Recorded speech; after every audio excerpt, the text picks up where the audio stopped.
എംബാപ്പയ്ക്ക് ഇനി 10ന്റെ പ്രൗഢി. ലോകോത്തര ഫുട്ബോൾ ക്ലബ്ബായ റയൽ മഡ്രിഡിൽ സ്റ്റാർ ഫോർവേഡ് കിലിയൻ എംബാപ്പെ ഈ സീസണിൽ 10ാം നമ്പർ ജേഴ്സിയാണ് അണിയുക. കഴിഞ്ഞ സീസണിൽ 9ാം നമ്പറിലായിരുന്നു റയലിൽ കളിച്ചത്. റയലിൽ 10ാം നമ്പറുകാരനായ ലൂക്ക മോഡ്രിച്ച് AC മിലാനിലേക്ക് പോയതിനെ തുടർന്നാണ് എംബാപ്പയ്ക്ക് പുതിയ നിയോഗം. കഴിഞ്ഞ സീസണിൽ 59 മത്സരങ്ങളിൽ നിന്നും 44 ഗോളുകൾ നേടി ക്ലബിന്റെ ടോപ്പ് ഗോൾ സ്കോറർ ആയിരുന്നു എംബാപ്പെ. അതിലൂടെ കരിയറിലെ ആദ്യത്തെ യൂറോപ്യൻ ഗോൾഡൻ ഷൂവും അദ്ദേഹത്തിന് ലഭിച്ചു.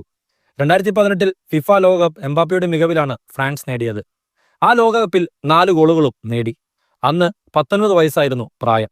റയലിലെത്തും മുമ്പ് PSG എംബാപ്പെ കളിച്ചത്. പുതിയ സീസണിൽ FC ബാഴ്സലോണയിലെ ലാമിൻ യമാലും 10ാം നമ്പർ ജേഴ്സിയാണ് ഇനി അണിഞ്ഞ് മൈതാനത്ത് ഇറങ്ങുക.